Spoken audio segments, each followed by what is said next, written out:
大家好，欢迎大家收看本节的破新闻，我是主播就能发。我是主播就吃红，大家好。首先，仍然是先让我们来看看国际上有哪些破新闻。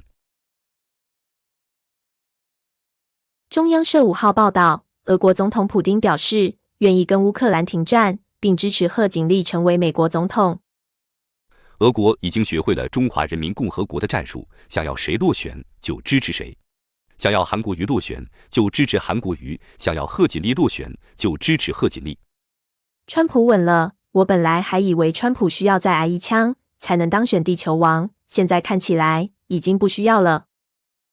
普丁为什么会突然宣布愿意跟乌克兰停战和谈呢？我们注意到最近的另一起破新闻。赖总统接受媒体专访时表示，中国如果是因为要领土完整才要主张对于台湾的主权，那他应该先主张被俄国并吞的土地主权。我们有理由相信，普丁是听到赖总统的媒体访谈内容，害怕中华人民共和国听从赖总统的建议，背刺正在跟乌克兰苦战的俄国，不得不马上表示愿意跟乌克兰停战和谈。看来，俄国想要拿下乌克兰之前，要先拿下中华人民共和国，才能去除后顾之忧，无所忌惮地攻击乌克兰。接下来是关于美国总统大选的破新闻。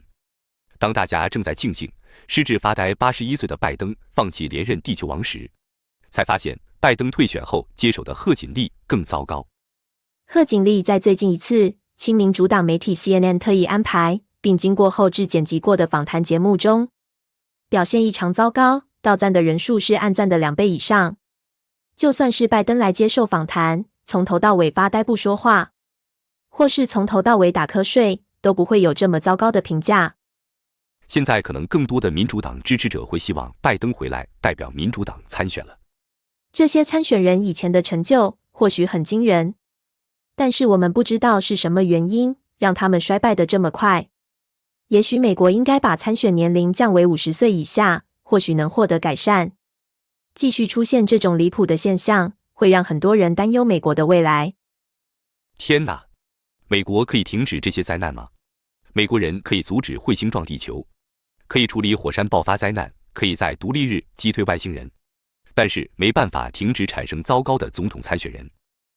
另一则国际新闻 ，Telegram 创办人兼执行长杜洛夫搭私人飞机到法国时被捕，逮捕原因是许多犯罪行为透过 Telegram 联系。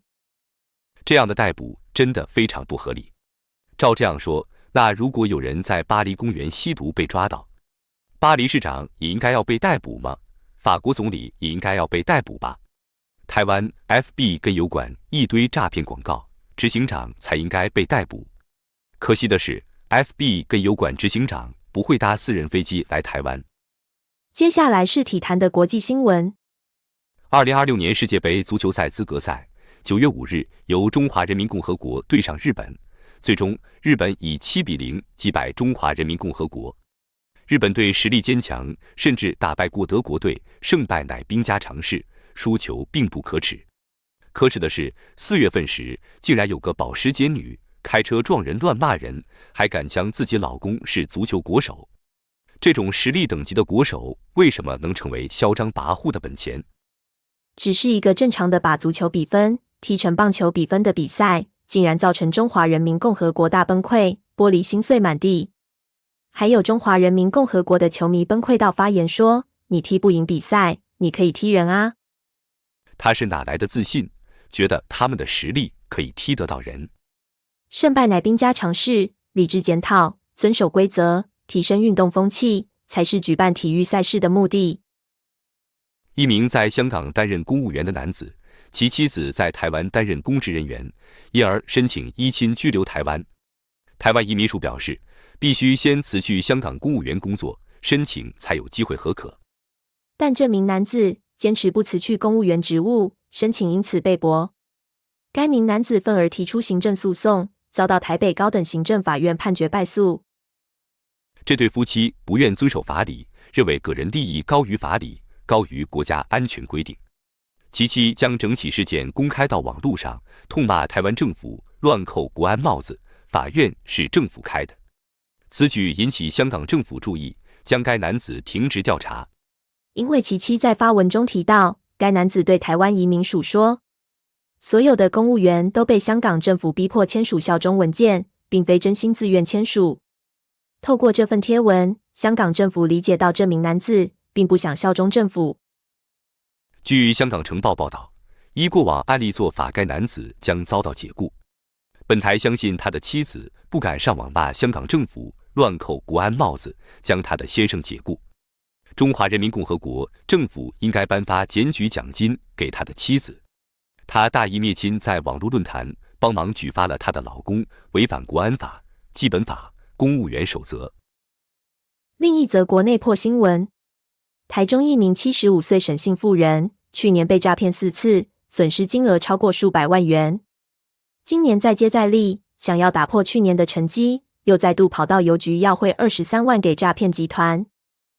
行员察觉所要汇款的账号一有款项汇入，就会马上提领一空，因此断定为诈骗集团的人头账户，马上报警阻止妇人汇款。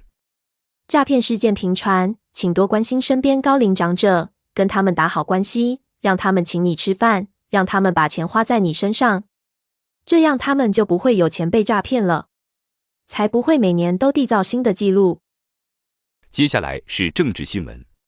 曾经因为手下员工谋杀案件而被指涉案，遭到申请羁押的妈妈嘴咖啡店老板吕炳宏出面对柯文哲案发表意见。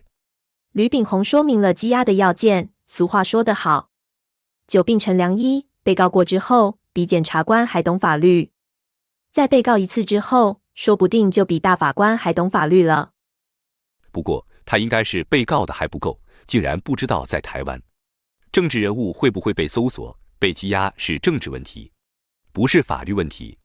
柯文哲如果拿得出党证，别说金华城只有840%容积率，就算是1142%容积率，也不会有问题。最后一则破新闻，第10届台湾观光发展论坛今年将在垦丁举办，民进党立委蔡其昌为此论坛创办人。针对近年来大家拿垦丁对比冲绳，说去垦丁不如去冲绳，批判垦丁管理的问题，蔡其昌称这是不当比喻，犹如拿苹果比橘子。不对啊，蔡大立委一样是撒下苹果的种子，为什么垦丁硬是能把它培育成了橘子？这才是问题的所在啊！好好的苹果被培育成了橘子，这能怪大家不生气吗？怎么能说是拿苹果来比橘子？既然逼得大家去垦丁只能吃超商食物，那大家待在家里吃超商食物就好了，还那么远跑去垦丁干什么？还要受阳伞业者、旅馆业者的剥削，嚣张跋扈的虐待，受他们的气。去冲绳就好了，还待在国内干什么？如果不能发现问题出在哪里，那就永远都没办法改善。看来垦丁只能继续烂下去了，就让我们看看能烂到什么程度。以上就是今天的破新闻，感谢大家的收看。炎炎夏日，应该多多出去走走，但不要去东西卖很贵的地方当盘子。大家下回见。